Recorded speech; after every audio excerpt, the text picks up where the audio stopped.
Okay, good afternoon, everybody. Water, yeah. Good afternoon, everybody. Pleasure to see you.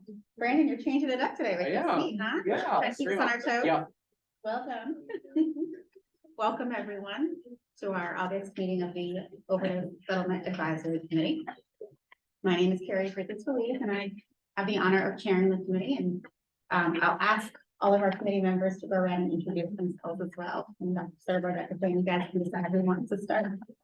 Dr. Philip Chance, Rhode Island Department of Health. I'm Dr. Justin Burke, I'm addiction medicine doctor at Pittsburgh. Rachel Farrar, City of Providence. Joe Pratt, Boys and Girls Club, Newport County. Deputy Speaker Holt, State of Rhode Island. Todd Manning from the town of Smithfield, representing the League of Cities and Towns of Providence County. Hi, everyone. I'm Brandon Marshall. I'm a professor of epidemiology at Brown. Dennis Baylor, Overdose Prevention Program Director, Conway Region, and expert representative. Kate Michaud, the town manager in Warren, representing Bristol County. Louis Serbo, Acting Director, VHDBH. Thank you, everyone, and welcome to all of our guests in the room and on the Zoom. We have a full, I need to go for the slide, sorry. We have a full agenda because of the significant material for our agenda this month. As you all know, we're going to, by the conclusion of our meeting today, we're going to have endorsement recommendations to share with the Secretary of the OHHS for spending allocations for FY25 settlement dollars. We have been building up to this over our last few meetings. We're going to take a very deliberate and measured approach to walking through the material in today's meeting. So just drop in and you know, hopefully have a intelligent, thoughtful discussion that will hopefully facilitate your deliberations and decision-making today. I do, before we jump in, want to just make two quick announcements. One is an additional introduction. Tamara Berman, who is the lead evaluator for the overdose-related activities. Over there. I'm like, looking back. I want to see Tamara's face on a screen. Especially you live and in the flesh, Tamara. Did you want to say anything? No, I'm just happy to be here and I'm excited to start. Happy to have you on board. Thank you.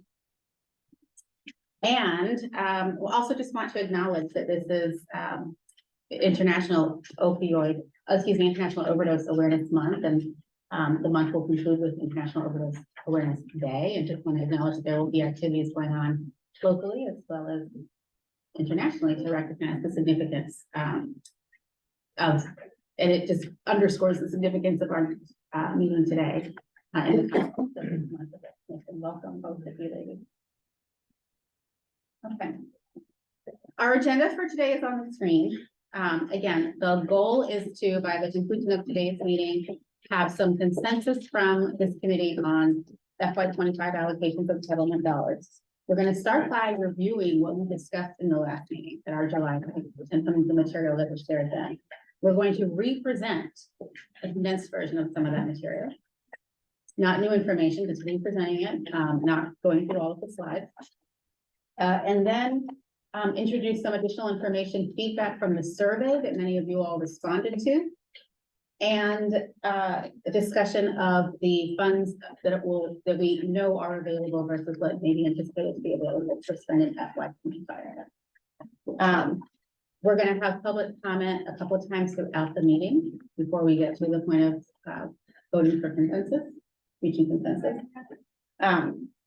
But ultimately, we're going to ask you all to give, frankly, some direction to EOHHS and how the categories of funding and the areas of funding to both sustain existing work and to grow in some cases or expand projects and potentially some new areas. All right. Any questions on our roadmap that is needed? We have minutes in previous meetings that I think are printed out in your packets. Does anyone need a copy of the minutes? As you sat at your seats, did you have an opportunity to scan the minutes? Any objections to anything in the minutes?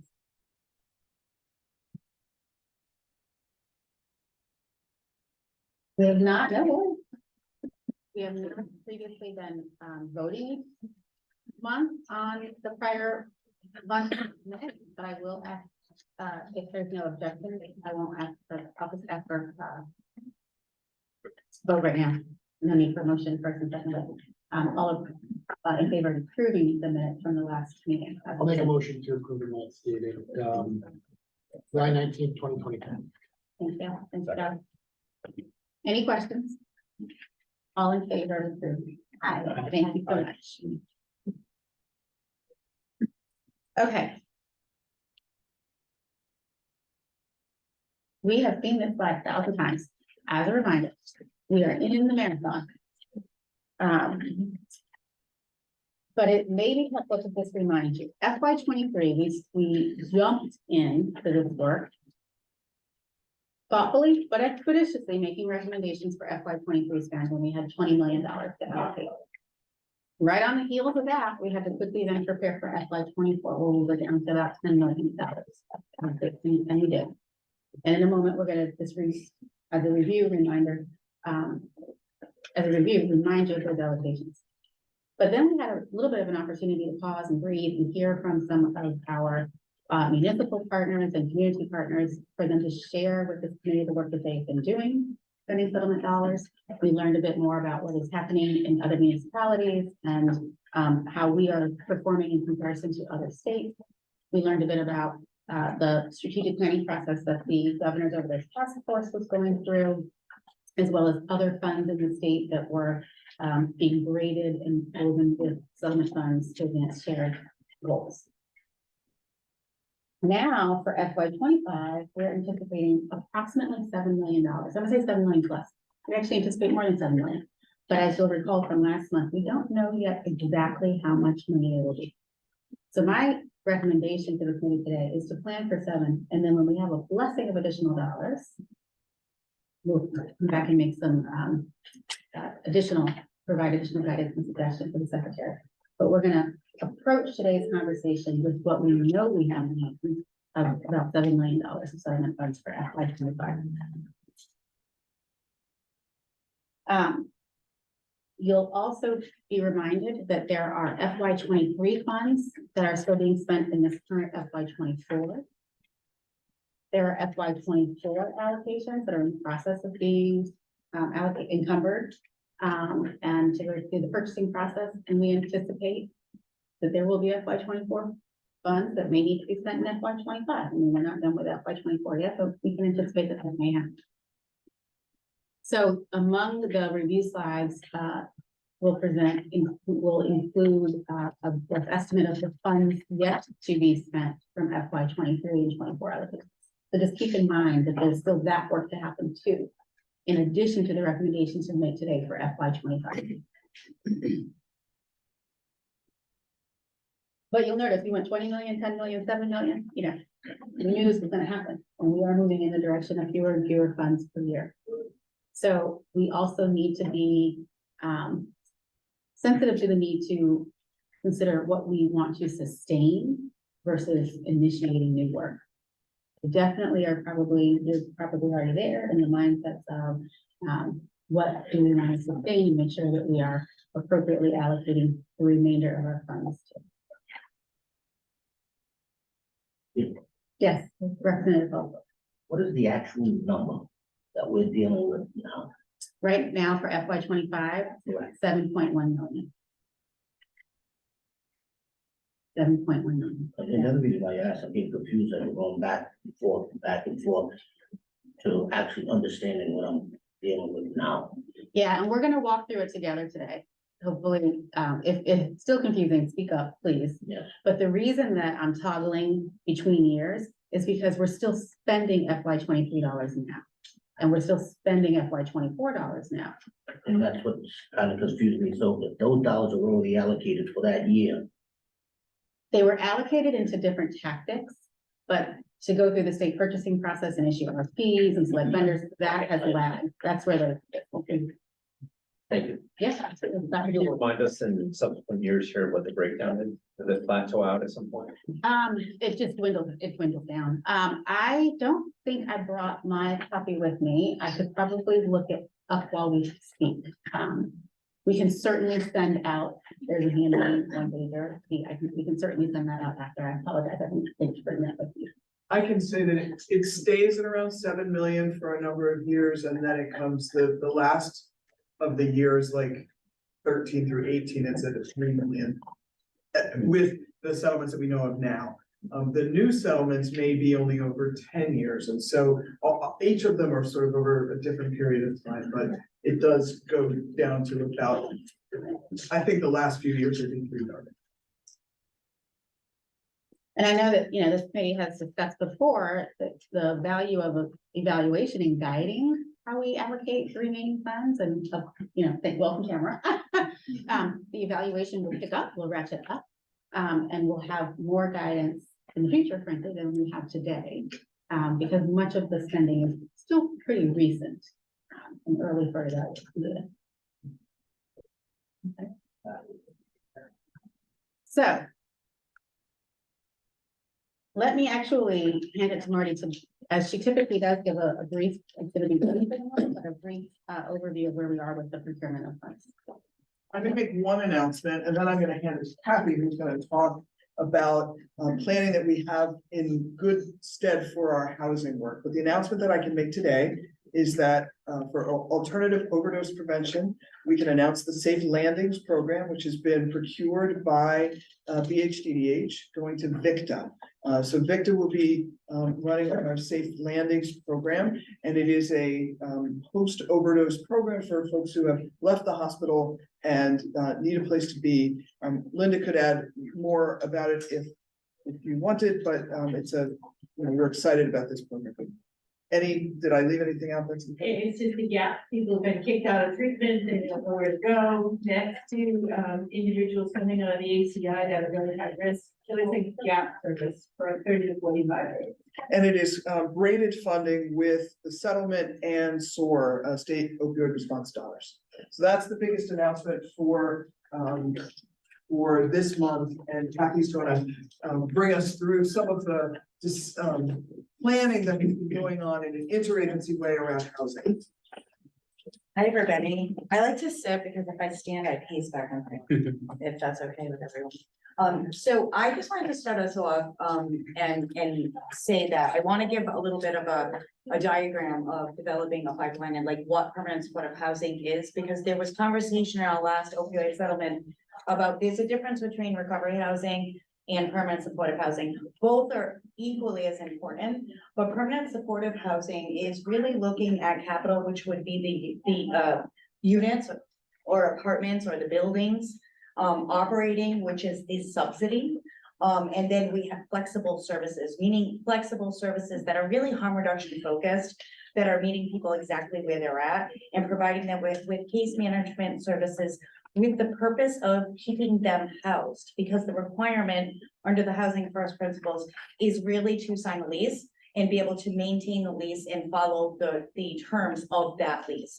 So I just wanted to give you all a little bit of background on that. We don't need to stay on this long, but you have it in your packet. And if you have any further questions, I'm more than happy to send you some resources on that. And I do want to say that in order to have recovery housing, you need all these things too, just saying. So this is transferable for all types of housing. Next slide. So I'm going to briefly just go over this, and I just want to show you all where some of the housing dollars have gone or where they're allocated for the FY24 plan. I really appreciate everybody who brought up in our last couple of meetings, like we did a large percentage of dollars towards housing, and I want to show you where some of those dollars are going. It's kind of small print here. I think I need to start wearing glasses. So number one, mobile medical respite. The mobile medical respite, we're calling it that because what we found was and Dr. Marshall, you had mentioned xylazine. I think Dr. Rich visited us and he had mentioned xylazine, and we've talked about that a lot. Xylazine, the animal tranquilizer, is not an opioid, but we're finding it in fentanyl. And in response to that, we have allocated some dollars under the emergency funds for CPR trainings, including that through, I think, the HTDH.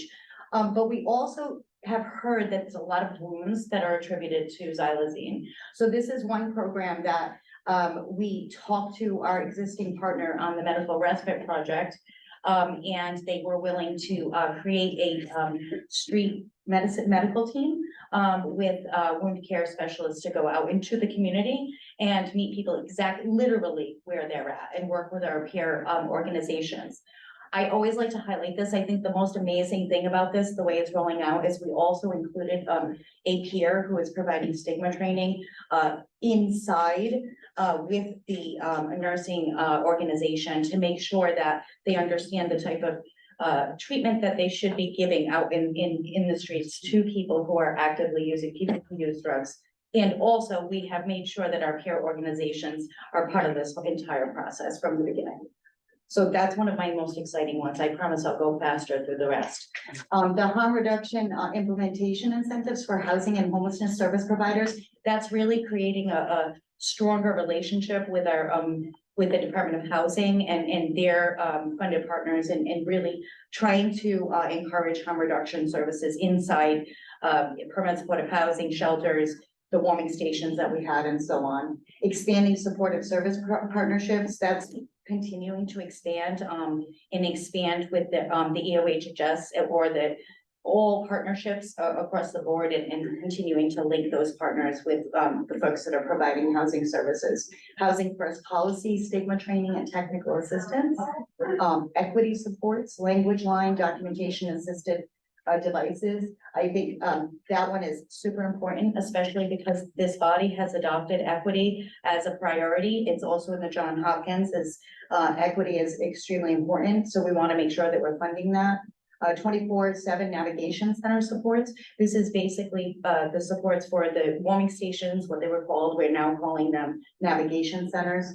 Statewide mitigation fund to offer landlords reimbursement for renovations and property damage. This is specifically for people that meet the criteria for the allowable uses of the settlement agreement. And hopefully providing them with an incentive so that they will offer units for folks who may have a history of substance use disorder and opioid use disorder or at high risk of overdose. And that one is with EOHHS and housing, landlord incentives for priority population. That again is an incentive project, subsidies for people with OUD and SUD clients.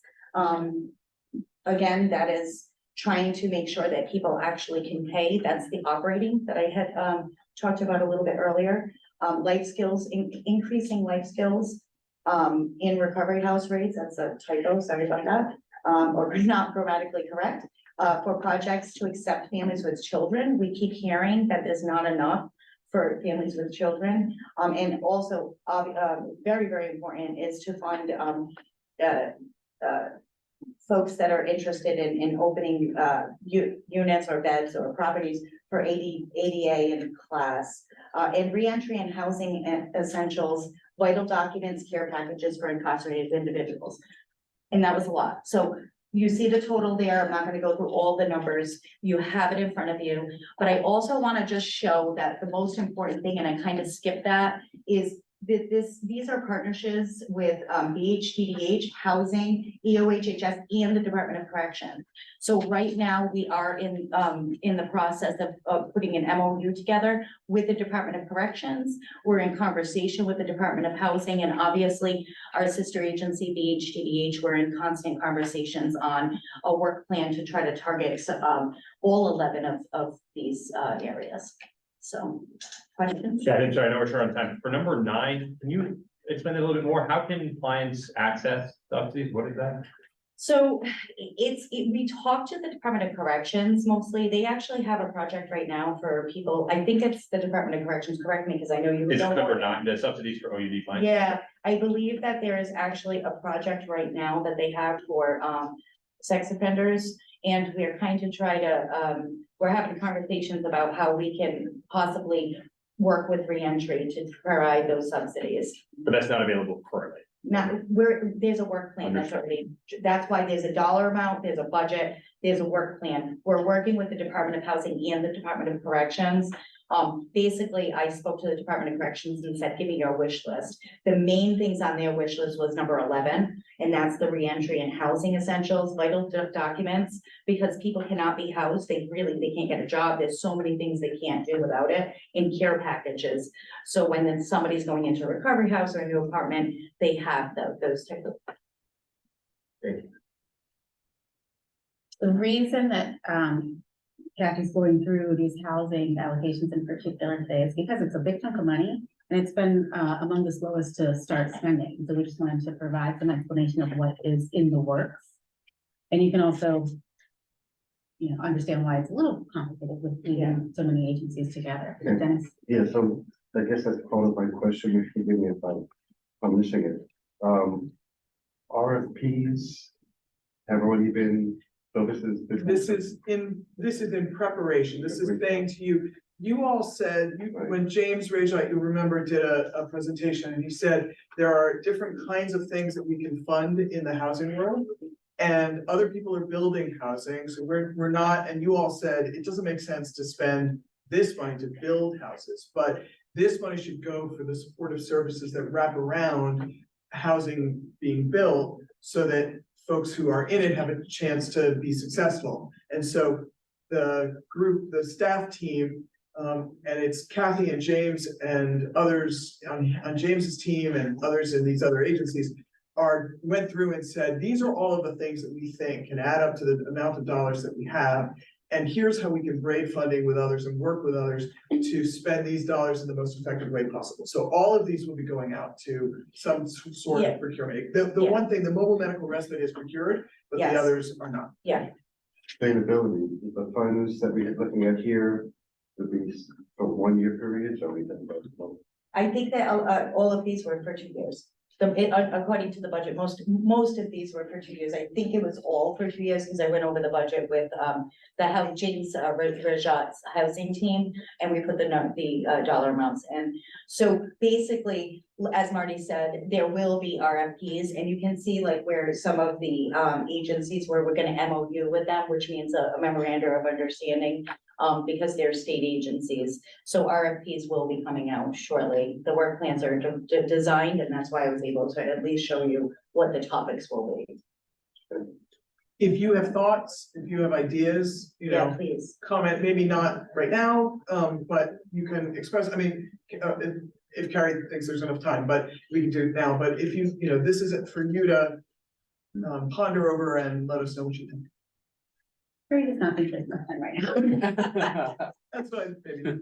But make a note here. Thank you, everybody. As always, Kathy gives you a lot of information. Let me know if you have any questions. Thank you, Kathy. Okay. Now, we're gonna continue to provide update. The next few slides that you are gonna see are slides that you have seen before, but again, we're just trying to very methodically moving information together and move cohesively to a point where we can make decisions. You'll recall that we have this model to illustrate the continuum of care for addressing the risk of overdose. And we know that the permanence, harm reduction, treatment, recovery, and prevention are all related to one another. They do not operate independently. They're to some degree, and this is depicted as if it's all going in one direction. It's not always in one direction, but to some degree, one flows to the next, and the prevention work undergirds all of this. We, early in our time together as a committee, identified the need to invest across these supports, across this model.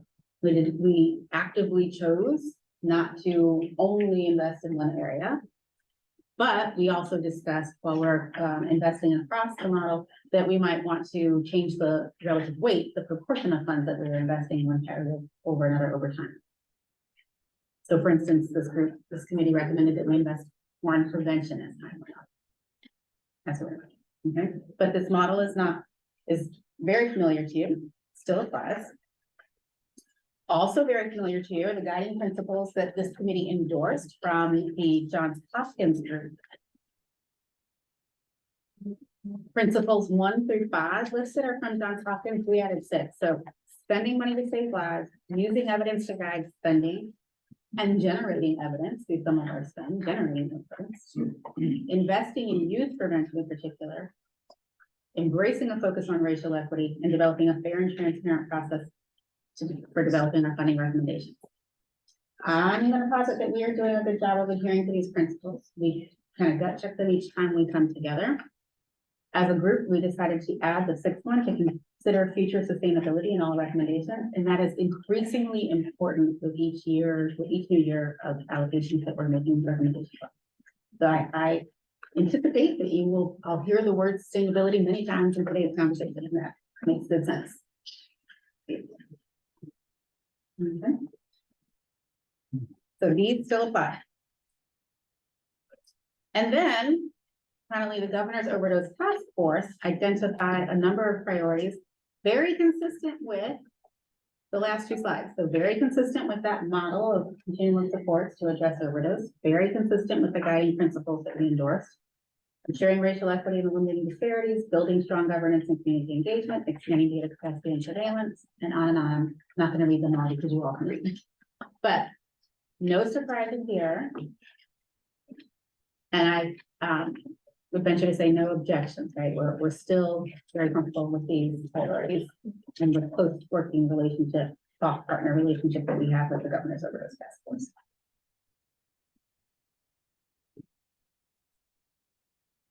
So,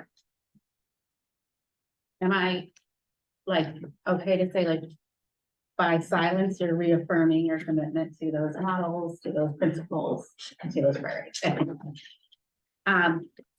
Marty's back up because she's going to help us review, and again, slides that you've seen before being represented to review the allocations from FY 23, 24, what's left to spend, and that's to help move us into FY 25 conversation. So you know this slide well, just wanted to have in the deck for you our FY 23 original investments, so you can refer back to them if you have any questions. The next slide is our FY 24. So you've got them, you can put a little tab on them and go back there should you need. This slide is the amounts that we have to spend in FY 24, as Carrie said before, and I'll just affirm. Because we got our allocation at, in July of 23, and then we had to start doing procurements, and they take a while. Our 23 funds, many of them were encumbered like in the middle of 23, and we have the ability, thanks to the Department of Administration and the legislature, to spend the year's worth in a year. We're not like the federal government, like federal grants, where you have to spend by the end of the year, you lose the money. Everybody understood that it would take time, and the vendors are happy that they have the time to spend over the year, and they don't have to. When you have to spend by a certain time, you end up often spending on things that you really don't want to spend on. So things that are using FY 23 dollars are being spent in many places from FY 23 into FY 24. In fact, all of the places. I don't think anybody spent their FY 23 allotment by the end of June. Similarly, for FY 24, things will spend into FY 25. I don't have a copy of the Gantt chart today, but you may remember that you've seen the Gantt chart, and the lines stretch over the multiple years. This slide shows how many, what we have of FY 23 still to be spent in FY 24, plus the total 24 allocated funds and that total, and the percentage of the allocated, the remaining funds out of the remaining funds. So we thought that this would be useful to you. This slide has been updated. Our finance team has been working very hard on the actuals from what we spent at FY 23. So this is going to look slightly different for 2 reasons. One, it's updated with the actuals. FY 23 has closed, and now we know exactly what was spent and what we have to spend. And working with Kathy and the task force, Governor's Overseer's task force, and their good work that they have been doing, that her team has been doing on the strategic plan, the strategic refresh. We took this opportunity just this once. We are not changing it again. I promised the finance team that we're not changing things again. We've now aligned all of the strategic areas that the task force folks have identified into one. So you're gonna see now 10 buckets instead of 5. We started with the 5 pillars that we usually do. Prevention, harm reduction, rescue, treatment, social determinants, and recovery. I know them like the back of my head, except when I need to say them out loud, right? But we have pulled out, as you'll see, racial equity as its own, because we think it's so critically important. And if we pull it out and fund it, then we are really investing in it because we think it's important. Data, and then in the governance area, there are 3 components of it: staffing, evaluation, and the emergency funding that we've been doing. So now we have 10, and we are never going to change these. Sorry, we're just going to keep using them. So you see that we tried to get there in FY24. By the time we get to our FY25, you're going to see those 5 areas, and we're going to ask you to be thinking across those 5 areas. I hope that we haven't made it more complicated. What we are going to be able to do in that case, because we have strategies on each one of them, and then we'll have investments, we'll be able to evaluate the strategies and the investments, and then we will know, and they will be aligned, and we'll be aligned with all of the task force work and strategies and all of the funded areas. So it's really about being sure to be able to evaluate, and that just makes Kathy very happy. So that's what I want to do. So I don't know if you have any questions on the FY24 funding availability, but you'll see where, the numbers have changed a little bit. Any questions on this slide that we're on right now? Then I just, it's not really a question, but particularly in light of Representative Hall joining us now for the first time, prior question. So the $26 million are available to be spent going into this fiscal year. To that number, we are now adding the $7 million, possibly more, for fiscal year 25. Yes. Yes. I'll just make one teeny little qualification what you said. Okay. The 26.1 million is available to be spent in FY24 that we're currently in. Doesn't mean we all need to spend it all in FY24. Or that we will spend it all in FY24. And so that whatever is not spent in 24 will be combined with the 7.1 million in FY25. Do we know what we expect to spend out of that dollar amount? We have a good idea. I don't have it here, but we can certainly tell you what we have in contracts now, what is encumbered, and what is not yet encumbered, and thus, we will have an estimate. The Gantt chart basically gives us an estimate of when we think things will be encumbered. And so, for example, family recovery, if we aim to try and get it encumbered by the end of this year, then it will spend 6 months in FY24 and 6 months in FY25. So we have estimates. And most of these contracts are, in other words, this money, most of it is encumbered into like 2 years, right? Because most of these contracts are 2-year We contracts. tried to make as many of them as we could 2-year contracts. Some of them are not. Okay. Some of them are not. Again, we can get you an updated version of the Gantt chart. I don't have that, but you have it from last time. And it's close enough. Any other questions? So now we're going to go into the committee discussion, and we're going to start by reviewing the survey responses. I'm going to go briefly. It's this document that you have in front of you. We asked, so I'll just remind everybody that this was a multi-month process along with the task force, which is our partner, our public partner, the 160 people or so that come, monthly, community co-chair Tommy Joyce is in the back.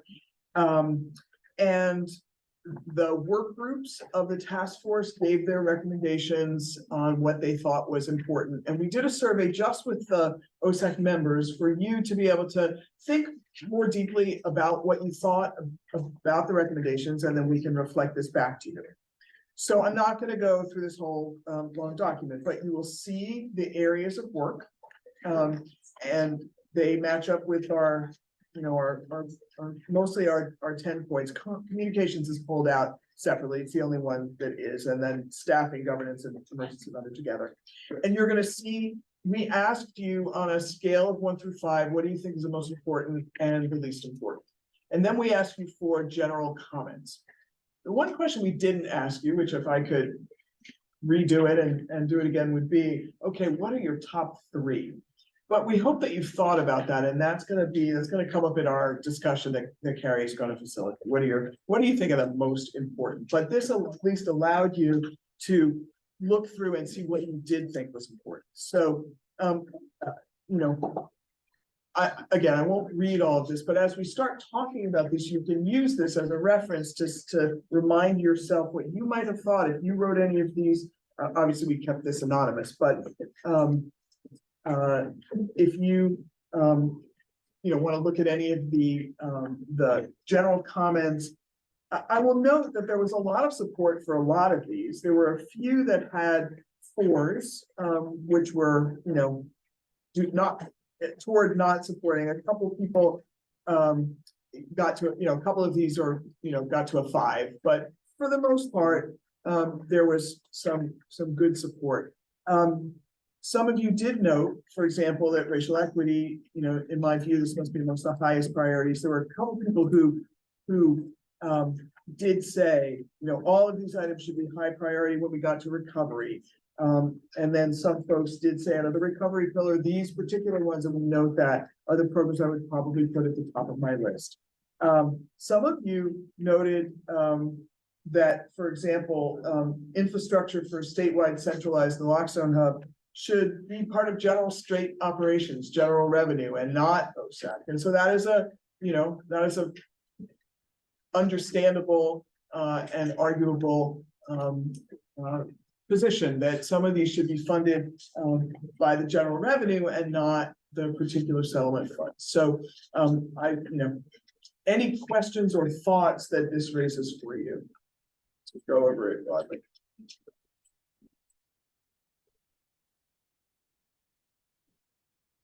All right, so you have it and you can refer to it as we continue this. Sure. And I'm intentionally kind of going a little bit slow because it's a lot of material and I know you're looking at some of it for the first time, like these survey results. So I'm not offended if you're looking down at your papers while I'm talking. Do what you got to do to absorb the material. Stop me at any point. Trust in different. As we move toward discussion of the FY25 straw person, as we're calling it, here are some questions I want you all to keep in mind. We'll revisit these after presenting the straw person. But things to consider asking yourself, how does this align with the principles that we endorse? Are there certain principles that we really think should be prioritized for FY25 applications? Are there other decisions that we need to consider before getting deeper into the weeds in programmatic areas? Like sustain versus new. With our 7 million, 7.1 is nice chunk of money, but it's compared to 20, since we know it's 7.1 million plus, and we don't know what the plus is, we've already said we're going to focus on what we know we have with 7.1 million for our decisions today. But of course, in the back of your head that there's additional money coming. So you may be thinking, okay, so we're going to prioritize for the 7.1 million, but we're going to offer some suggestions and have kind of in reserve ideas for what getting additional funds would go for. You might end up kind of tearing out the recommendations. There is, and I'll just say about that, in the process of, we always, this committee is used to those members who've been on from the jump, we are very familiar now with the budget cycle. And the understanding that we need to submit recommendations to the secretary for the secretary to review and respond, and to include in the submission to the governor's office for the governor to include in his submission to the General Assembly in January, which is why we're working against the deadline of approvals this month for September budget. There is an opportunity to modify. And the word's already gone up the chain that we may need to come back to Assistant Secretary Novais and others and say, wait, now we have more information, and so we'd like to make a few tweaks. So know that that exists. I mean, we can't scrap the whole thing and we just throw it, but there is an opportunity to modify, and that would be around the November timeline. Trying to modify once the budget's already been presented to the General Assembly is harder. We don't want to do that. So we can, as we get more information, understand better what the trust is, we can come back with modification. And ultimately, ask yourselves, given what we funded in previous years, given the emerging landscape, evolving landscape, we've had updated presentations on the status of the health of Rhode Islanders with respect to overdose use, opioid use and exposure. Ask yourselves, what are your top priorities? What's most important for FY25, given what we know now? Let that simmer as we go into the next class. So when we prepared for FY23, we realized that what made the most sense, we thought, and you agree, the members of the committee are here agree, it made sense for us to give you a straw person, a draft proposal. And so we have done that again. And I'm going to bring you through it, and you can see the draft all over it. This is for you to give us feedback on. We took and I know it's small, so sorry if it's hard to read. There are more things, the font gets smaller. We took the recommendations and the survey results and our discussions throughout, and not just in July, but with a focus on your July discussion. And we came up with a new version of the chart. You'll see different colors. Red is things that are just sustaining, like it went this way in 23 and 24, it's going this way again. The light blue is things that we started but may need a little tweak, either more investment, something that changes somewhat. So it's not just renew a contract. There might be some changes. And then the dark blue are things that are new. I'm gonna call your attention to one of the dark blues in a minute, but I want to keep going through and share with you. So you'll see these are the top, the first five, not top, but first five components, and they are the pillars that you know and love. Social determinants, but we've included communications and we've included nonprofit capacity building and social determinants. Before, those had been in prevention. Didn't really make sense for folks, so we moved them into social determinants. So social determinants, prevention, harm reduction, rescue, treatment, and recovery. And then on the next slide, we had to go to 2 slides worth. You will see racial equity, and then the parts of governance, staffing evaluation, and then the emergency funds, and then expanding data and capacity and surveillance. I want to raise one issue here, one note, that the strategy that the task force has come up with is building strong governance and community engagement. But I want to say out loud that there's not community engagement under here. I will acknowledge staffing, evaluation, emergency funds is not particularly about community engagement. That is reflected in other places, but it is the title that the task force has created, so we kept it, but we wanted to just note, we wanted to be above board. We're not in that particular set of things talking about community engagement. So I want to bring you through the components, the other components of this slide. You'll see the small pink boxes. That provides you with more detailed information, what the total FY23 and 24 allocations were in that area, and what we have remaining to spend in FY24. So you'll see, for instance, on social determinants, that between 23 and 24, you all recommended 7.4 million. And we spent just under $1 million, and we have 6.5 million to go. You'll see that housing is the preponderance of that, and you know that we haven't yet spent all of the housing dollars. But we spent a lot of the nonprofit capacity building and a lot of the basic needs and communication. So, but the rest of it is allocated. The housing is still to be RFP'd, still to be encumbered. So a lot of work's going to happen. So whatever you recommend for harm reduction will go on top of all of this work that is still to happen in FY24 with this pot of dollars. I'll bring you through harm reduction and rescue. So the amount that we had in total was just over 7 million for 23 and 24. We spent at least 700,000, but we have procured a lot of this. Things are spending, and you'll note that there are things that the recommendations are to continue them, and then to do some new things, and in the realm of what we've already done in the light blue box.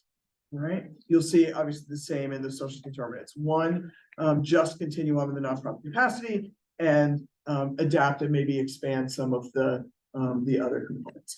I want to raise one other issue. It looks a little odd, perhaps. The dark blue in the treatment bucket, continue FY24 investment in stimulant treatment. It's blue, so it's new, but I'm saying continue. I just wanted to, I wanted to acknowledge two things. One, that you all have raised the critical nature of addressing stimulant treatment, that it is an equity issue. We intend to start that in FY24, but we haven't yet. So, like, it wasn't really light blue because we're not, or red because we hadn't done it yet. But so it's going to be new now, and the idea is to sustain that in FY25. This recommendation is to sustain it. So I just wanted to draw your attention to that. And I know that I'm not going line by line by line, because I don't think we're not ready to ask you to approve line by line by line. We're still in the buckets and in the percentages. But to make a couple notes on this slide, as I noted before, we've pulled out racial equity because it is so critical. You have affirmed that. The racial equity strategic plan affirmed that, and that plan recommended that we invest in some infrastructure for racial equity. What does that look like? Probably some staff, but some other maybe capacity building within organizations that are BIPOC led. And then staffing, you noted, and we talked about the fact that we do need a few more hands on deck. This is a tremendous amount of work.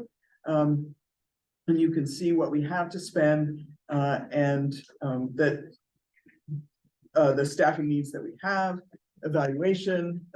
We're so pleased that that we've got evaluation help on board, and we all are itching to get into that. So we really want to make sure that the investment stays there. And then in the emergency funds, we aiming toward 500,000. May not get there on the $7 million amount, but we had the $500,000 in emergency funds. We appreciated that. I think you did. And then we talked, and you last month really supported the idea of a new kind of emergent issues fund and a municipal fund, so that the municipalities that are doing the work with the allocations that you have would find some partnership here in the state, and that we could do some work together. And then finally, data capacity and surveillance. So I'm going to stop there, I think, and hand it back to Carrie to facilitate the questions. And then we're going to do public comment to sort of say, these are the general recommendations, the general areas of work that the public process that the task force carried out from March on. It really started in March, and that you started talking about.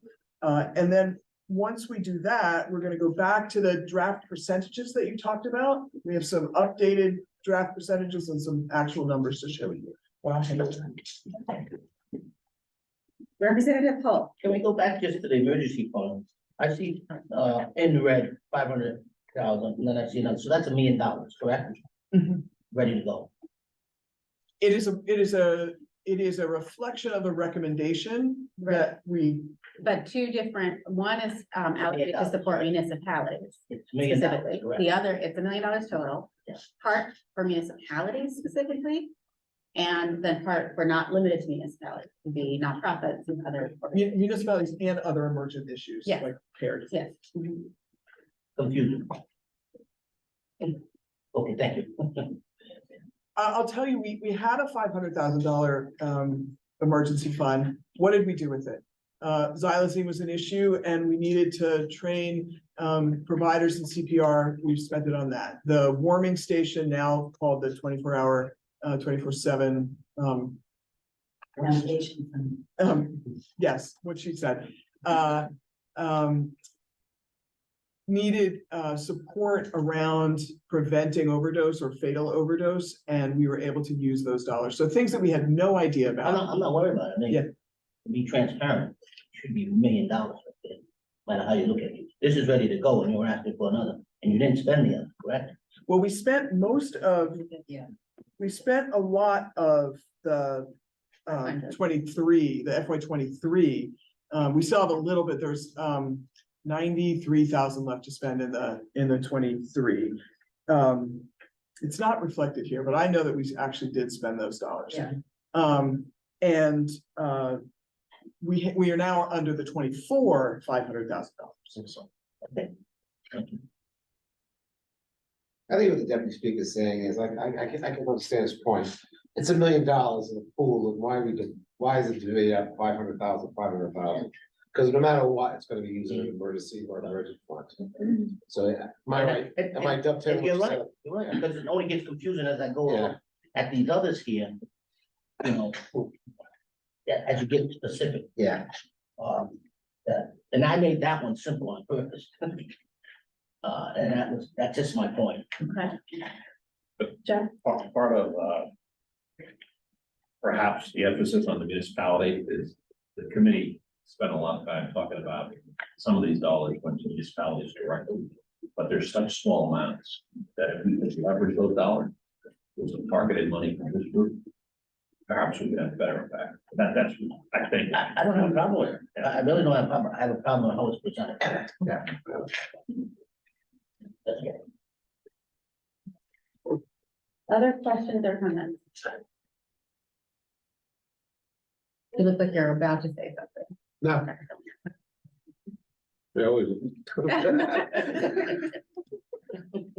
So, again, we haven't gotten into, of the 7.1 million specific dollar amount, the percentages. We're gonna get there in a minute, but if we can just reflect back on those discussion questions I asked you to keep in mind as we looked at this at a higher level. What stands out? I see Dennis is ready. What stands out in terms of what should be prioritized? The alignment with our our principles and the priorities that we've endorsed. Dennis, you ready to go? As co-chair of the Racial Equity Working Group, I think I'd be amiss. But just to make a comment to plus I'm not as smart as a lot of people here. But when I read it saying invest in racial equity strategies and implementation structure, how much? Look at some dimensions of the allocation. And I know that we're looking at racial equity under the other pillars. exactly. Yes. And I know also it's hard to put a dollar amount, how can we, the racial equity strategies. But again, I'd just be amiss if I just didn't say, I just don't wait. It seems alarming to say no, spent no allocation. You're reacting, it feels alarming to say no allocation, yeah. But and again, I do know we're depending upon the other pillars to implement racial equity strategies. We're not going to invest any money specifically under that, its own pillar. And again, Except we moved, go ahead, the other strategies, which was a reflection of the recommendations from the racial equity work group, and the strategic planning process of the governor's office, task force and the staff and piece. Let me clarify, because I think there, let me just make sure that we're on the same page. In FY '23 and FY '24, there were no specific allocations to racial equity implementation infrastructure. There were investments in BIPOC construction, there were investments. In '25, this is the proposal to make new, very specific we don't have dollar figures on any of these. This says it's not enough to do it in just the programmatic. We need to invest in the infrastructure. We heard the suggestions and the recommendations from the strategic plan that you led to say, you got to invest in infrastructure and somebody to oversee and make sure that we're doing this work. So 23 and 24, no specific infrastructure. Proposal for 25, specific infrastructure dollars. Is that? No, yeah, again, I understand. We did have the investment in the BIPOC industry workers, stimulant, additional funding for stimulus purposes, so. BIPOC outreach, so, but this, that's why it says no specific allocation. That's previous year. We're proposing for this year to make that. Thank you. Can I just add one thing, just because I was so in the, Dennis, thank you for always raising that up, because it's super important. So when the consultant went, so there was, just so everybody knows, there was some investment, it just wasn't through settlement, it was prior to settlement. There was investment in hiring a consultant to develop a racial equity action plan, which was charged by the task force for the racial equity work group, which thank you so much for leading all of that, because it was a lot of work. This person has developed this action plan with recommendations and has actually in the past presented here briefly.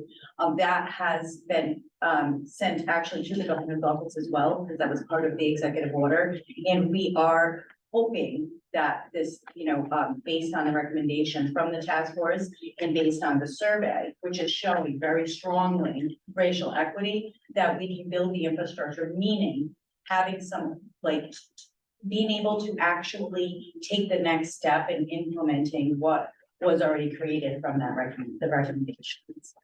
So, and then that's to take the pressure off of the racial equity work group, because I want to say this out loud. I know that this isn't the task force, but I will say that here as well, that it isn't the racial equity work group's job to make sure that all of the work groups and that the task force is implementing racial equity. They are there as consultants, but that is not, you are not responsible for all of that, because that's the responsibility of each of the work groups and the task force and ultimately all of us, right, is to implement that. If I may, and just to piggyback, but we are responsible for the money. Yeah. So how come there's not a dollar amount attached to that? At least a figure.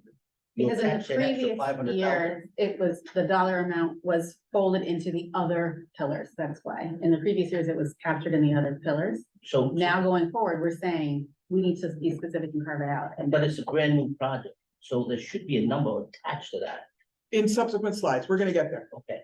We're gonna It's get not here, and that's probably what's confusing, because you can see all of that dark blues are all new. Right. But there's nothing here, it's just 0 for 23 and 24. Instead of maybe a possibility, there should be whatever dollar amount. A different funding source did fund the consultant, that's what I was saying, it was not part of settlement, and we're not looking at the federal funding sources. So actually, it was through BHTDH in a MOU to the Department of Health, and that was contracted. And so that actually, the contract just ended, and so now we're looking forward to, looking forward to make sure that we're still in. Do we know that dollar amount? We're gonna get there. Okay. Yes. We're gonna get there. You're gonna help us get there in just a second. Let me just ask this first.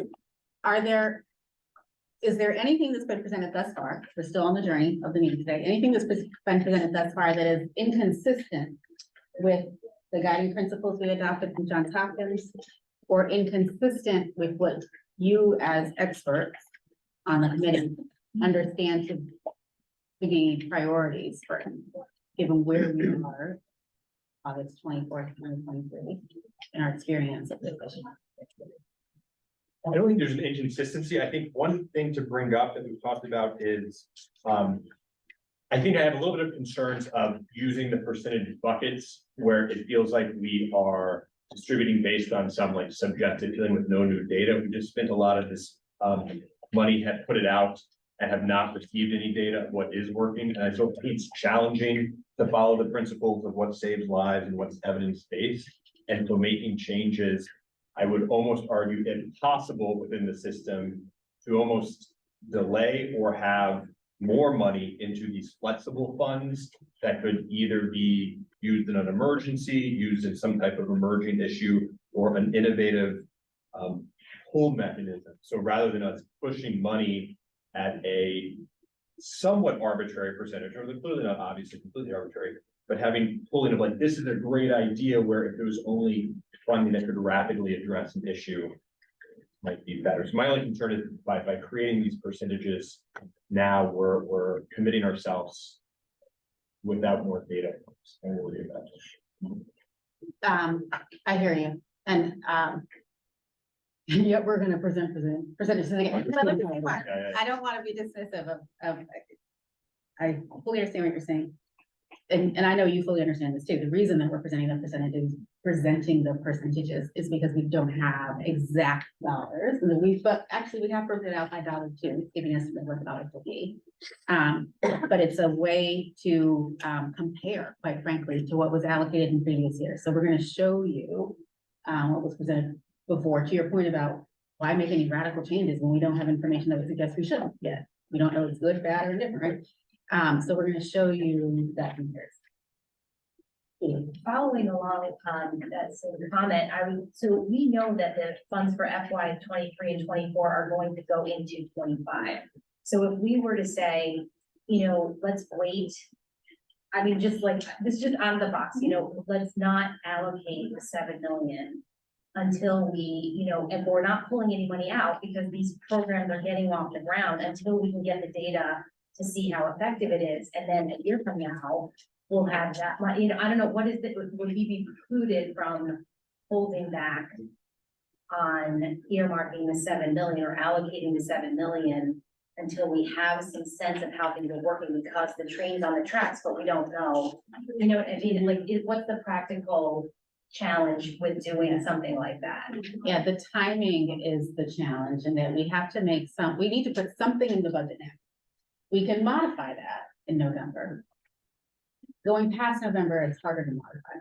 But if the money's there, is it not gonna be there like a year from now? Like if it's settlement funds, right? I mean, it's there. You're not stuck, so unlike some federal funding, certain federal grants or whatever, there is no time limitation on when you can use these funds. I think you're both expressing valid concerns. You're saying, Julie, like Dr. Burke was saying, well, how do we know what we're really gonna need to spend in fiscal year 25, right?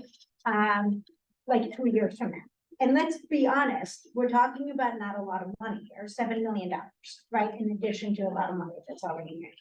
So but then there's the reality of the budget cycle. And the reality of the budget cycle is that you need to have a proposed budget for fiscal year 25. So, I guess what you're saying, the ways you kind of have two alternatives. Our proposed budget for fiscal year 25 can just be like, this is it. That's not really gonna work, because a lot of the fiscal year 24 money is gonna be spent and is not gonna, in other words, I'm terrible with budgets, I'm kind of a simpleton, but I think we need to build for fiscal year 25 budget, knowing that a significant portion of the money that's on hand now is not gonna be there for fiscal year 25, because the money is going out of the. Well, that's the Gantt chart, right? So it's like a lot of this money, when does the money that we've already allocated stop in terms of like but some of the projects aren't even in the RFP stage. So I see money being spent in FY 25 from what has already been allocated. So if we wait a year, it's not like the spigot is turned off. It's not like the money is off the table. it's just that, I mean, I'm not, it's just for discussion purposes, and I don't wanna derail, either conversation, but I think I'm struggling too with the smaller pool of money, and not having a sense of what's been effective. And I don't think that money's going away because it's settlement money. So from a timing perspective, can we get a little more creative in terms of, but I definitely get the budget realities. It just seems like, we're actually are gonna be spending money in FY 25. Based on what we've already encumbered, so, I don't know. One, logistic, and then I'll come to you, Kate. One, it may be helpful to also keep in mind, part of the reason that we're confined to the budget process and the planning of the budget process is because the money is actually going into individual agency budgets. So it's not just like one global budget, but some of it's going throughout through EHDDA, some of it through the health department, some of it through corrections, and so it's the ripple effect of getting into their budget. The budget process. So I understand what you're saying, like, why do we make this so difficult? I mean, Why must it be so complicated? well, I guess it's the pressure when the money isn't going away. It's not grant money that's going to be off the table, so that's all. You can't get food, so why No, can't we? so like, let's, and if it's a smaller pool, let's just be smart about how we set. And if you look at the budget, some of these agencies, they overspend anyway. Well, I'm gonna communicate, and then, you might feel a little more comfortable once we actually go back and look at the specific, recommendations, but Kate, you had your hand. I think building off what Dr. Burke said, I understand you have to allocate the money, because if you don't allocate it, you can't spend it. And you may run into a situation where a program is really working well and you need to keep feeding that program and you can't because you haven't allocated the money. But is there a way to allocate a bigger bucket of money to specifically support programs that are working and that need that funding right away to keep working? Yeah, And I and don't- the question is, how do we give ourselves the most flexibility as we learn Right. more? And I understand better now that you just said you have to put it into the specific department budget, so that's gonna be a hindrance, but it seems like, I understand we have to allocate it, but I also agree with the point that there are gonna be things that come up that are working, some things are gonna work better than others, and it would be nice to support the things that are working well and maybe take a breather on the ones that aren't working as well and see what's. Yeah, I'm definitely hearing from the group the desire for flexibility and to be evidence informed or at least experience informed in our case. And then Dr. Marshall, you had. Yeah, these are such good points, and it's like making my mind spin, Julie. I think one thing too is the fact that this is such an urgent crisis now. It's like overdose will be one of the leading causes of death in Rhode Island this year. More than 400 people last year died of overdose. So in my mind, there's a little bit of a trade-off with the uncertainty, but also the need to address such an urgent crisis and move quickly. So I guess that's the issue, Carrie, is like the maximal flexibility we have and the ability. The question, I suppose, is the degree to which we can reallocate as we learn more from the evaluation. If things are not working post hoc, can we make some adjustments as we're learning, or even over this year, what is working and what is not working? But I'm very hesitant to hold money entirely just because of the urgency and the desperate crisis we're dealing with now. Let me ask Marty. Let's go into a straw first. Let me hold that question for just a second, because you're getting down to like, okay, but how much can we flex? Like, what are the bounds? Yeah. Let's get into the straw person and then come back to your question. Is that okay? Yeah. Oh, did I skip a public comment? I don't know. Let me modify what I said, because I skipped right over a slide, which is an important one. Let's pause for public comment. I'll ask people to introduce yourselves, to speak for 2 minutes or less. Folks who are on Zoom can enter a comment in the chat. We're looking at the chat to monitor that. Folks who are in the room, if you'd like to introduce yourselves. Any public comment at this point. We will do public comment again after we present the structure. I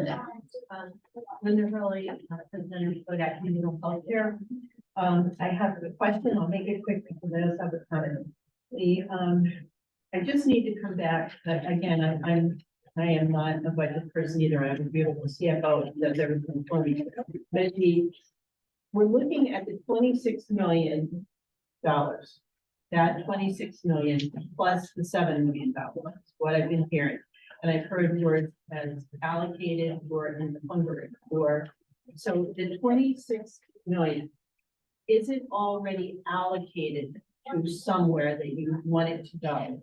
That the committee has voted on and decided that they want to make that recommendation? Not Is it all of it. allocated? Not all of it is allocated, no, we're still dealing with procurements, for instance, in the housing that Kathy talked about. And in that stimulant treatment, we have not encumbered that yet. It's been. Yeah, Mark, We voted. but, right, so So this is what, Yeah. allocated to a bucket, yes. Allocated to a Encumbered, bucket, encumbered to it, No. to a vendor, no. Okay, so can you give me something loose? Is it 50% that's already allocated? Is it 80% that's already? All of it's allocated. All of it's allocated based on the approved recommendations from this committee, approved by the secretary for FY 23 and 24. So Okay. all of it's All of it's in a allocated bucket. to a bucket, allocated to a bucket. It is not all encumbered. It would be encumbered once the procurement process has gone so far as to say like, oh yes, we have agreement on a dollar amount going to a vendor. I can tell you from the FY 23 dollars of $20 million, 75% is encumbered. 25%, $5 million is not. So it is in a bucket, but it is not out in with a vendor. And And the 24, I don't have the number in my head, sorry. And the bucket then is one of the categories with the three pieces that says, you know, I'm just looking at the old treatment one. So it was, or the one that you just had now was, infrastructure,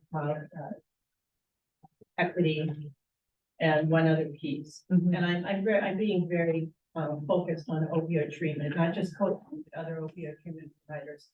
Because it looks to me like we're not heading anywhere to be able to allocate any of these funds, whether they be 23, 24, 25, or 29.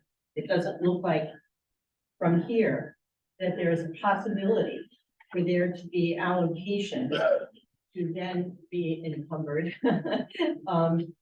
for you know, an evidence, and you want evidence-based care. Because, you know, that's, I can give you NIH, NIDA, I can give you research current and 20 years old on how treatment prevents overdose. And so, but this is my question. So am I seeing that wrong? We're in the process still of planning for the encumbering of all of the money from 23 that has not been encumbered. So it's happening, BHDDH, and we are making the plans that we need. We had to take some time, you know, we lost one staff person, but we had to take some time to work on this. But as soon as like this meeting is done, we're back to the RFP planning and the work. So we are gonna encumber the not yet encumbered as quickly as we can. And have that going, the FY 23 dollars and the FY 24 dollars. So that's what we're gonna be focusing on from September through, you know, the next months after that, is getting it done as quickly as we can. So how would the opioid treatment providers and other providers, not, you know, I know when you hear opioid treatment provider, people think methadone, but, you know, we provide buprenorphine, low threshold, all of that. And low threshold is addressed here, but what has been established for 50 years is good care nationally. How can we influence having that go into the RFP process? Because what I'm hearing in this, I'm sorry, I'm over 2 minutes. I just need to understand these, the approvals or the recommendations from the committee go to the respective departments to then create the RFPs and then to encumber those dollars. How can we influence that at all? Because we are not on the committee. So only the state folks can procure. Even these folks cannot tell us, give to this, or that. They recommend. But you recommend it. So we are, the state folks are listening all the time to all of the conversations, to all of the public comment, and we're gonna be putting out we're gonna continue the RFP process that I will admit sort of has taken a slight, we had to do this work, but we are moving into the RFP processes, next week. Thank you. I won't comment. And that was all my question. I'm sorry, No, it's- there might be additional public comments. Well, I'm looking, there's not in the chat, and I'm looking around the room, I don't see a hand up, so do you want to? Okay, yeah, so just a couple, I want to go back to a prior thing that you asked, which is, does this align with our Johns Hopkins principles? And again, for me, I think, look, I hear everything about racial equity and the social determinants of health. My concern about, and has always been about separating out those two buckets. I think we have to be constantly checking ourselves that we're addressing those issues. Is that we need to, every dollar that we spend, whether it is under social determinants of health or racial equity, how does it connect to treatment? How does it connect to harm reduction? How does it connect to prevention? And how does it connect to recovery? Like every leg of that table, we should be able to answer that question with every thing that we spend. So if we spend something on racial equity and social determinants of health, but we cannot answer the question of how that money relates to recovery, treatment, prevention, and harm reduction, then we're not doing what we're supposed to be doing with those funds. Because we're not gonna solve all the problems of society with $26 million or $7 million or $5 million. So I'm just gonna be the voice that says that. And people can do that, but that's what I would say. Okay? Are there So any that's what- specific ones that you feel don't? No, connect? but when you're saying, like, do we have an argument? should keep that in I just mind. think that, like, for me, that's like the principle, that's two. We're an advisory committee, we are not the General Assembly, Finance Committee, we're not the OHHS Secretary. I don't think we are equipped in the best position, or should guide the spending of $3 or $200,000, or like figure out exactly how that is being procured. I think our role is to make sure and demand of UHHS to come before us and say, this is how we're spending, to give them the principles, like, and our priorities writ large, as we've been doing, like roughly 20%, roughly 10%, whatever it is, based on the priorities we're getting from the taxpayers. And checking, demanding that they come back to us and say, this is how we're spending the money. And it's aligned with these principles so that we can see. But I just think it's a fool's errand for us sitting in this room to write the budget for fiscal year 25 at the level of $200,000 or $300,000, because we're not in the procurement process. We're not in the RFP process. We don't have a view into all the other funds that are being spent, SOAR, stewardship funds, federal funds. This is a small part of a very big picture. So at a certain point, it is a trust but verify, but we do have to trust that the government bureaucracies and agencies that are responsible for these, for these projects are doing doing their job. We're not gonna do their job. We're not doing it. Or I'm not gonna do. I don't think we can. So I just think we need to, it's very tempting to get in the weeds, but I just don't think we should. I think we need to stay out of the weeds and keep it in the big picture. Are these monies being used by our state government aligned with the priorities that we've been talking about? Yeah. So these are the sort of. Yeah. And not to just a moment, Russell, not to disempower the group at all, but ultimately, I think that they were asking for consensus on recommendations to the secretary, recommendations to the secretary to include in the budgeting process for the year. We are we are providing expertise, we are providing guidance, we are providing a degree of oversight and accountability. We're doing all of that, and we should. And we want to provide enough support and guidance and oversight and accountability to have confidence that these settlement dollars are being spent to their greatest potential. And many of us have worked in state government at some point. We're all maybe happy we're not anymore.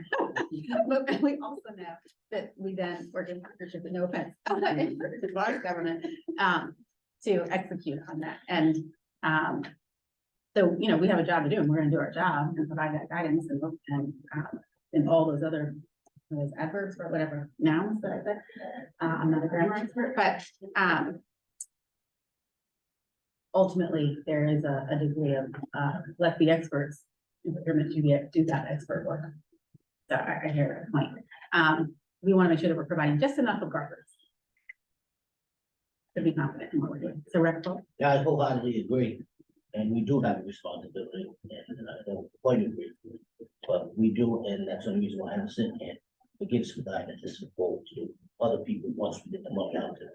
So we do have a responsibility. Mhm. Thank you. Okay, thank you for the discussion. I don't see any comments in the chat. I don't see any other hands in the room for public comment. We're gonna revisit this straw person. So this is the, this next slide gives you all the funding areas broken down in the new way. Gives you the draft funding example that we went over in the July meeting. Updates it slightly, like, gets us to the racial equity allocation. Keeps that recovery a little, higher up, because we recognize we hadn't, invested as much, and then does the math for you for $7.1 million. So when we're talking about these percentages, this high level, you know, general idea, and we apply it to 7.1 million, these are the dollar figures. Again, added to what we are also going to have to spend, that will come out of the pot that is still to spend for 24. So yes, these are percentages. I know we don't love percentages. But yes, and yes, we're presenting you with percentages again. But also you can see that they're from the discussion in July to what's in column 3 now, not radically different.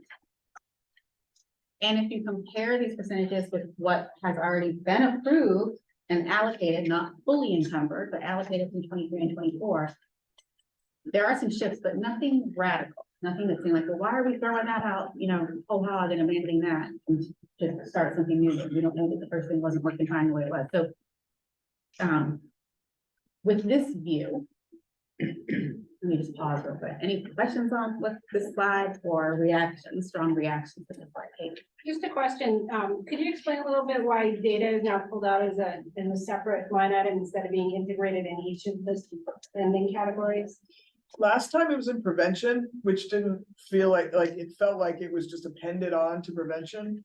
And so we wanted to show you what it was. Or, you know, I mean, every contract has a data component to it. Every contract has metrics.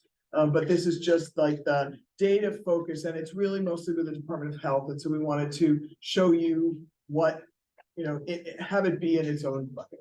So is this additional data analysis besides whatever is included in the RFPs? Is this like another level of data analysis, or is it just a duplicate? It's surveillance, it's overdose surveillance, so looking at the way that the Department of Health can count and determine what is an overdose, what is not an overdose. But aren't they already doing that? Not, they have,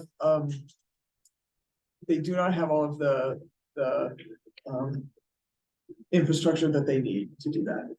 There is some spending in proposed in the stewardship, which you're gonna see, that is more of that infrastructure. But there are still some gaps in what the Department of Health has. This year, this was spent on basically speeding up the time. There were some data, software needs that they had, some staffing that was about speeding up the time of determining what is an overdose.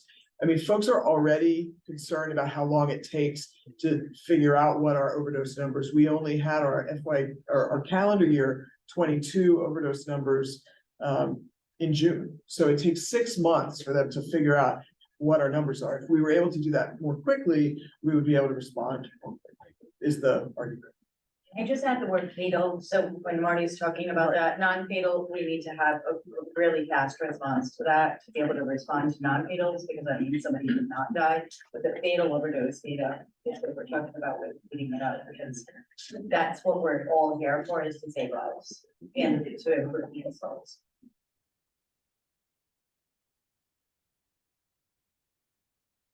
Very well, I think this is great, and I think it's clear a lot of thought has gone into this. My one thought looking at the percentages is that one, stating that people could feel very comfortable using the previously agreed upon ranges where things can be changed to a certain level with that room. But I would also say, as new funding comes in, maybe if that money could be prioritized, again, I think in some of these more rapid emergency response funds, it would allow for the flexibility. And I certainly don't mean to, I agree completely with Dr. Marshall about not holding back any funds, like that's not how you respond to a crisis, but certainly just throwing away money and spending to spend is not an efficient use either. I think giving us the flexibility for maybe every additional dollar that might come in could be prioritized there would be my recommendation.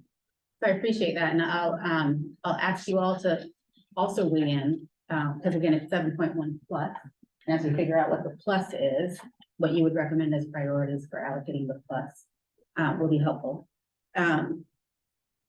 Let's do the next 2 slides, and then I want to come back to Dr. Marshall's question about how much flexibility do we have. Right, you know, the next 2 slides I realize are just the same. Let me just make sure we're in the place where you are. I think we were going to. I was gonna put the dollar figures in each of the buckets, but then to make it simpler, I just put it here. So the next 2 slides are just a duplicate. We can stay on this.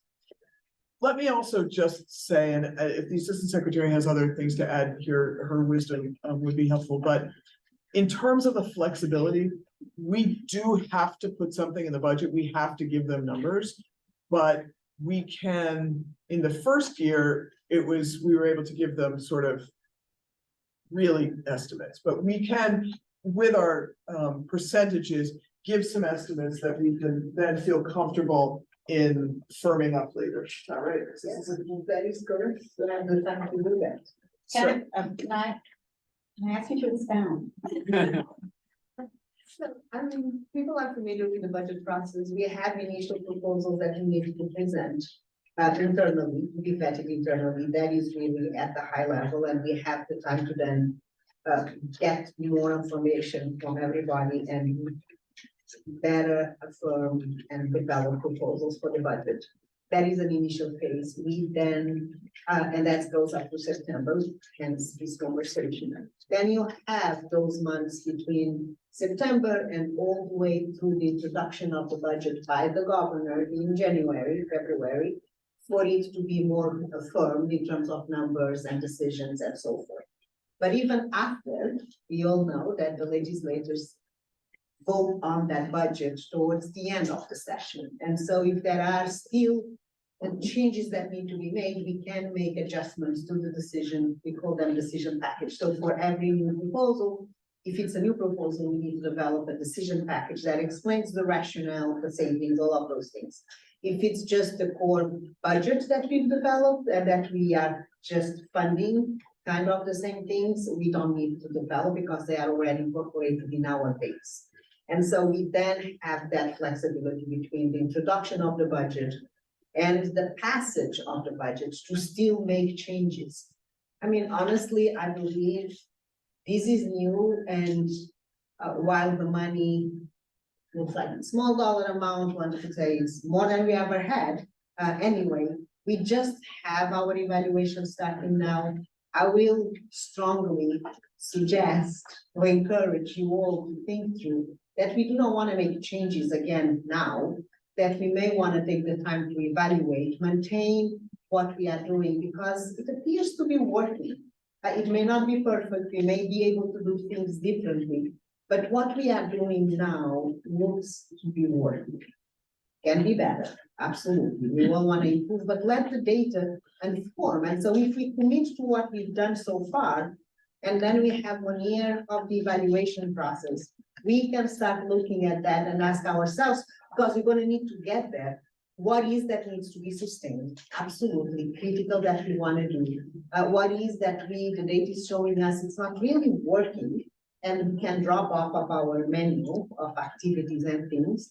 And what are the gaps that we need to start investing in? But let's give ourselves the time to do that right, to be data-driven and form by strong, independent evaluation. And not try to reinvent right now what appears to be working. But we have the time to do that, anywhere between September up to the moment folks vote. They get a little nervous if we make changes after May, I must say. That's not true. My birthday is in May, and so usually I know that that's the cutoff. So, Carrie, I think this is really good work, you know, and it's a lot of hard work, so we appreciate it. Looks like it really reflects the conversation we had the last time we met, as well as the public input. We're really happy to see a couple of the direction type categories in there, the emergency funds, municipality, and then the piece we talked about last time was the capacity for this organization to try to get these things out quicker, right? To recognize that sense of urgency and get money on the street. As we prioritize, if we go with this model, I would encourage that staffing piece. You fill that first, and that can help you get the rest done quicker. That try to prioritize that with timing. But I think it's a good framework there. It seems to me that data piece on the last line is really just part of the government infrastructure, right? It sounds like it's part of health money. So maybe down the road, if we get someone to come back and report to us how it's working or what's different than what was there before.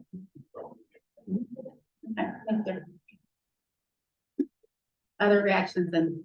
suggestions I for to agree. emphasize? I think this is a tremendous amount of work and does reflect, the survey is also really helpful too, I think. So looking through that has informed my thinking on this.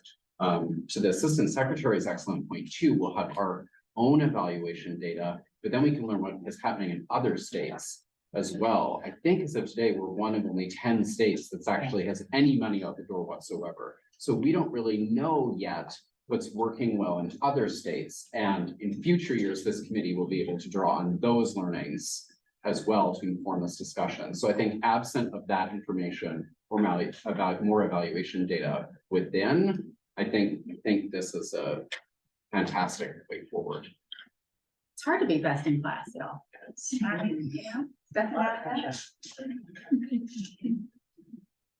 Other reactions or questions? Angie?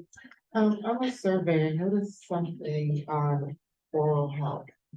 And I couldn't understand whether or not it was deemed as a priority or not a priority from the committee. But I just wanted to know whether, from the community perspective, if that's something that's been flagged as a need, from a, just in general, so equity perspective, it's hard to cover when you have, you know, a nuclear oral health issue. Or, Can you just repeat that, because I couldn't hear you? sorry, so I said it has the community, members of the community flagged oral health as an issue area in recovery, and have we prioritized that in funding at all thus far, or are there any thoughts on that? So as far as the community perspective, yes, they have. In the governor's overdose task force, when we did our community conversation, that's where it came up and it was flagged. And I can tell you from lived experience, oral health is super important for employment, also from medicated, we saw, Dr. Z did a presentation, medicated assisted treatment. You know, it can impact your teeth, all of those things. So yes, to the community. As of right now, I would ask Marty did we allocated anything quite yet? No, and you're right, it needs to be on the social determinants. We were going back and forth between social determinants and recovery. But we will add that. Okay. Yeah, thank you. And I wanna say, just wanna say, I said social determinants from the beginning, it's not recovery. Thank you. And by the way, it is an area of investment for you, HHS and for Medicaid. Yes. Always submit, I can say that because people can see it in the budget. However, it's not always successful to pass the budget process. And so if folks do truly, I should never say that out loud, but if something that is truly important, I think folks should advocate for that because you have ways to do that we don't have besides submitting in the budget. But that is part of the role that you all can play in your own communities, in your own individual roles to advocate for those things that are critically important. And that sometimes we are more limited in what we can do through the budget process. So now that that has been flagged as an issue, I also understand that there is also a workforce issue in this area as well too. Is this something that this body can look at to support in terms of, even if you do have coverage, getting somebody to actually see you, in terms of the population and also the pipeline within our state? Is that something that we could consider supporting as well? Substance use disorder providers in general and workforce in general, it's something that we have made tremendous investments, I would say, for the past 2 years. Millions and millions of dollars have gone towards workforce development. We are all aware that there is a rate review process that is being conducted by OHIC, that I asked to submit their final report for with the rate reviews these Next week. It's by September 1st. That will allow the state then, that based on those reviews, to start our own process, because those are not rate settings. There is a difference, and I think sometimes people confuse the two. There is a rate review process, and then that leads to a rate setting process. The rate setting process, it's a agency process that needs to take place to actuarials, consultants, all of those things, and then introduce it as a budget request. And SUD providers have been part of the group that is under consideration. And then oral health providers. Are also part of the recommendations for rate review, are also included. So we are tackling it from a variety of angles as an administration. I would say that these funds being limited in the way they are, for those to be sustained, they need to be part of our core base agency budgets and not part of this budget. Rates, services, that needs to be what we have a commitment to as a state. Thank you. Maybe as a follow-up, as a question to the Assistant Secretary and Chair, and kind of going off at these point of like not trying to save the world with this limited budget. I think our discussions have like clearly identified priorities for overdose in general, some of which are our priorities, but maybe not the OSAC priorities. And I think for some of the things that have been identified as chronic issues, including oral health, including OTP reimbursement rates, including the infrastructure needed, would it be helpful and or allowed to say, as people who have been thinking about this, while these issues cannot be addressed with the limited short-term OSAC money, these would be policies that the group feels would move the needle forward, and not necessarily specific bills if that's not allowed, but we can maintain the bucket strategy of saying these are buckets that we think increase access to treatment, improved reimbursements, racial equity, prioritization. Would that be helpful? Would that be allowed? It's allowed, it's extremely helpful, and it's encouraged, I would say. That's how I'm referring to. You all have a role to play, and yours is to be a strong voice, advocating what's important. If we do not think about our response and our investments in a siloed way, while you are looking at the settlement, we as an administration have an obligation, and take that seriously, to look at it in the context of every other funding that we have. So we not only look at the settlement or the opioid stewardship fund, we also look at the state agency's budget. So we look at Dr. Louis Servo's budget and say, what are your investments? What's happening with the store grant, et cetera, et cetera. The same with the Department of Health, with DCYF, the Department of Corrections, what are the needs? And so if at some point, I think it's extremely helpful not only to hear from you, all, what are your priorities, what you think is important, you are experts in the field, that's why we have, but I also want to say that's what was have the task force. But for those of you who do not participate in the task force, all encouraged to participate and engage, but there is nothing precluding you to send those recommendations. We can also, and I think we're saying that, we can also at some point come back to you all and share with you what are we doing as an administration collectively? Right. What are the priorities and where are we investing collectively? The different agencies' budgets as it relates for drug overdose. It's an exercise that we will not be doing it for you because we do that as part of our obligation to respond in an aligned and leveraging the resources. So anytime the office. And We're not- dovetail what the assistant secretary is saying, also the drug treatment that we provide to various agencies. We're not gonna, we're obviously not gonna provide that comprehensive report today, but we are gonna provide a little bit of an update on stewardship that before we conclude, just a brief update. I want to move us, I'm gonna keep this moving. Interesting. I want to get to another public comment. Are there comments in the room or on the Zoom? Before we come back to try to get to. Linda.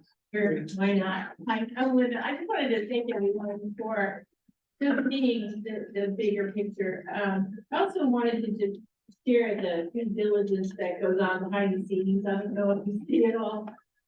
But you know, we look at the money that was spent through 23, and we project whether or not we need to even spend that. And then, you know, go back with Marty and say, we can reduce it because we don't see that spending because I'll use the example of MAT uninsured. We just have a lot of people who are insured in our state. We were concerned that maybe when Medicaid changed after COVID, that we'd have a lot more, but EOHHS and Medicaid has done a great job keeping people insured. So we don't need all of that money. So there's a lot of due diligence that happens behind the scenes. I think it's really important to share. But also, if you see things, you get a voice, please continue to bring that out. The work that gets paid by Medicaid is also not even really discussed here, but all the funds that go out and that we try to get 1115 waivers. So it continues to be paid by Medicaid down the road with the focus of sustainability. And the last piece is a lot of the investments, I can speak for treatment, is getting things off the ground. My goal is that we use this money for sustainability. So we have all these new treatment facilities that we have built up because the money is the startup and Medicaid continues to pay for them down the road, right? So this has been a system change function from BHDJ's perspective. It's not filling the gap. It's like, how do we use this money so down the road, really in a better place than we have been before? And it's really happening. I think I'm just really excited because I'm seeing programs finally open up and start new things that they've always wanted to do. But there's always room for more. So thank you for doing. I just felt sitting in the back and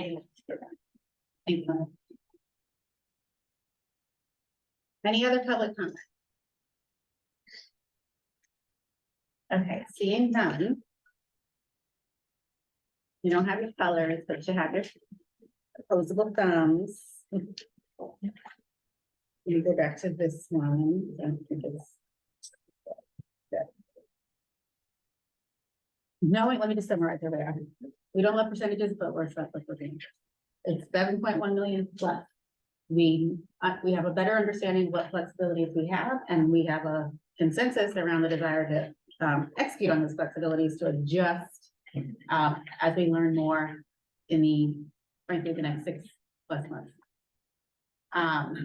We don't want to do anything wildly different than what we funded in the first couple of years, 23 and 24, because we don't know that we should do anything different based on the absence of data to suggest we should do something different there. And there was one other point I was gonna make on today right now. That I'm forgetting right now. And this, frame is not inconsistent with any of the priorities and principles that you have endorsed thus far. Are we, sort of, comfortable, is there consensus in the room to advance this frame for spending FY $25? So I see the down, yep. I'm gonna ask anyone that went down. Grateful, I think everyone, if you wouldn't mind sharing. Well, you're saying you keep going to 7++. We're going with this initially, the number of 7 million, but you still don't know what the other number is. And then you're also saying, well, you can make modifications before November. I'd like to have that hard number in front of me to understand what we're gonna do with the money that we're actually gonna spend. So we don't, thank you, we don't have, we can't, we don't have it and can't provide. I mean, not like we're withholding, we don't have it. We don't know what the additional settlement money will be yet. But we've heard some suggestions, and I'd love to hear more if there's some right now, on how we might prioritize additional funds. Like we heard the suggestion of prioritizing additional funds in the most flexible way possible around emergency funding, responding to emerging issues. Doesn't mean that we can't, that those emerging issues wouldn't be to amplify or to further programs that have already been suggested from 23 or 24. Doesn't mean that it's not that, it just means putting it in a flexible bucket. Well, then in November, I'd be ready to vote, because you said we can revisit it. But we need So I'm gonna something. ask you to vote on the 7.1 now. So shame on me, I shouldn't have mentioned the plus. I Right. shouldn't have mentioned the plus. On just the 7.1. That's what Our I was gonna folks- clarify. You cannot vote on what you don't have. Right. Yeah, but he brought it up, so you. Yeah, no, I no. apologize, my fault. It's only on what we have right now that's gonna be included in the budget. That's the 7 point whatever. If whatever money the AG's office is gonna, with their wisdom and expertise, gonna be able to negotiate and then made available to this committee to vote on, will be brought back here and it will be discussed Further. and then decide with that one. But right now, it's just that 7. Does that change or something? All right. Yeah, I'm comfortable with that. I saw a lot of that. Because you work hard. Was there anyone else who was down, who had a down? I didn't see it. You're moving it a little bit, Stephanie. It can waver, because I'm asking, quite frankly, I'm like Quaker consensus right now. I'm asking us all to have faith in the wisdom of the group, of the collective. So even if we have some, reticence, really, my question is there anyone who is so reticent that you're uncomfortable if the group moves forward? If you can't abide by the group moving forward? On the 7.1. All right, I think we have consensus, folks. And a commitment to revisit. Adi? Can I just ask that for the next meeting? I think it would be helpful, this is going back, something Linda asked, and it is the gap chart, so of course, that's one thing we keep referring to today. But I think it would be helpful to know for fiscal year 23 and fiscal year 24, to the best extent that we can at that point, what has been encumbered and what remains unencumbered. Because I also think, and that exercise I think will also be helpful with respect to fiscal year 25. I'm just wary of putting a lot more money into buckets where there is already a lot of money that is unencumbered. And frankly, we're gonna need to keep updating that, not just for the next meeting, but throughout. Now that we have that tool, which, kudos to the team, took a lot of work to produce. But now that we have that tool, yeah, let's keep revisiting. I just think that's gonna be a point of data that's gonna be very useful to the committee going forward. Absolutely. Do we know when data is gonna come our way? In terms of impact on. How quickly are you gonna get running? How quickly you got around? It's just like, let's be clear, it's not gonna be the next meeting. It's not gonna be the next 3 meetings. I mean, it takes time while it's not that no data is being collected, but Beyond data, I know you won't be satisfied with data about reach. You know, I know you won't be satisfied with data about, well, we did these many sessions and you want more than that. And so that will take more time. And I think I don't want to be here. Yeah, I mean, it's gonna take time, so I'm just in the process of kind of doing a scan to see who's collecting what, right? So everyone's got their own piece, and there might be money that's, you know, or projects that are kind of in parts. So really just, and at the very beginning stages. Kind of build that, like, and then we'll piece it back together and work with the data team to. So maybe at one of the next meetings, show a timeline.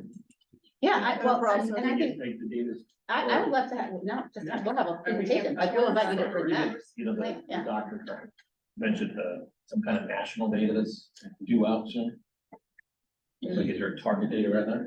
Yeah, I'm always keeping my eye out for reports that are coming out on what the national landscape looks like. I'll keep monitoring for that. And if I see something, I can definitely offer to present that for sure. Yeah. And I just want to add to that, I actually presented in Cleveland for the National Governors Association, just to show the relationship of the governor's office with the opioid settlement.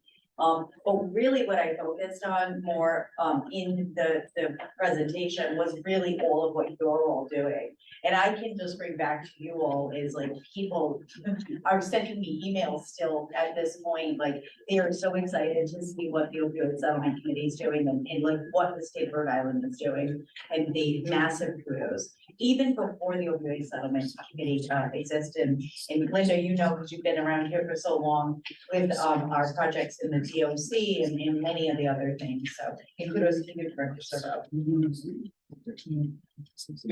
I want to get, because this is such interdependent work, I want to really let Marty present about the stewardship money. And it's not going to be a detailed presentation, but I want her to have Ruben to share some update with you today. We can continue the conversation, but to help to continue to provide context, because it's not just the OC bill. I just got one quick Oh, sure. question to Dr. Marshall. Of the 10 states that you talked about, is there any, and Taylor was saying earlier, is there anything like comparable to Rhode Island size, demographics? I don't want to be compared to Utah. Good point. Maryland would be a good. Maryland, because Comparable like in the DOC, we used to always look at Delaware, because Delaware had a unified system. Yeah, It was all that stuff. So I That's just want to true. make sure. we thank look- you. That's helpful. Okay. Yeah, I will. And New England certainly as well. Thank Yeah. you. I met the gentleman from Utah. He's- Yeah, I didn't mean that. Yeah, Utah's good. Yeah, It's just- yeah. Great point. Thank you. That's helpful. I'm an Yeah. Italian.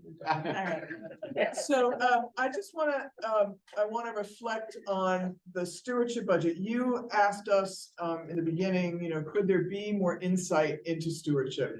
Stewardship is, developed by the agencies. These are dollars that have traditionally been, focused more on sort of, sort of shared between going out into the community and focusing on the work of government to address the opioid crisis. 4 agencies, BHDDH, the Department of Corrections, EOHHS, and Department of Health. This is a draft. We need to get it down to $4.5 million. We're still working on that. This is, we wanted to have maximal transparency for you, so you're seeing our work in progress. It's not finished yet. We will have a new version of it for you in September, because this also has to go into the budget. And you'll see, a range of community-focused, recovery. There's a lot of recovery dollars here at BHDDH.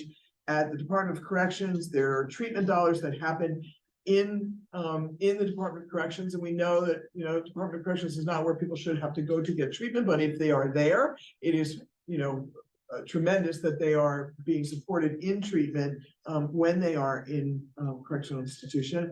At EOHHS, it's really supporting the director and our other staffing, and we support the task force community co-chairs to give them some support for doing that important work. And for RIDO, it's a mix of harm reduction, the harm reduction infrastructure, the naloxone distribution, which is braided with the funds that you allocate here in settlement.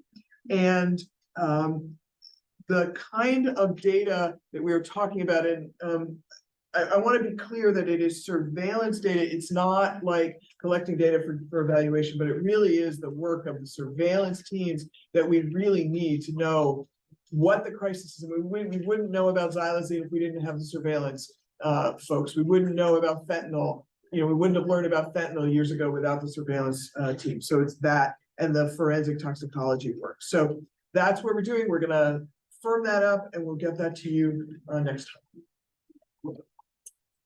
Before we conclude, just a couple updates. We're gonna continue with our monthly meetings, but I just want to alert you to the fact that we will be rescheduling the November meeting. So we'll do that by email, but we will need to. There's a scheduling issue we have to reschedule. Okay. Thank you all. Thank you. Was there any additional public comment? I did. Absolutely. And I don't see any comments on this. Thank you. Thank you very much. Brandon, congratulations. Very exciting. Thank you. Yeah. It's really, friendship is taking on a lot. Yeah. So.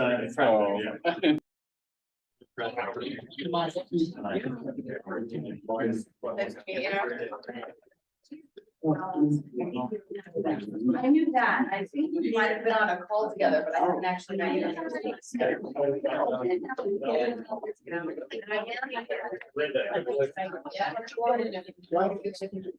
Are you? Maybe.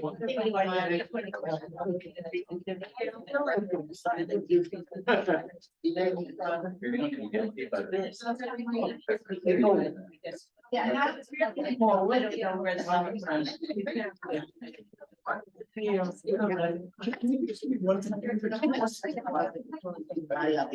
All right.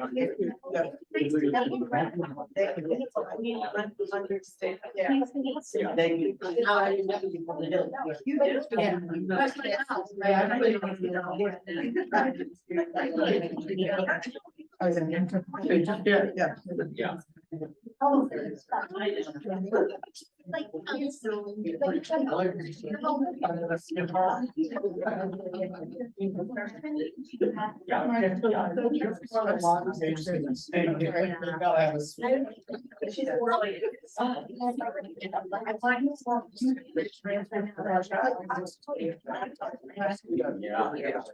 So now it's done, it's on. It saves.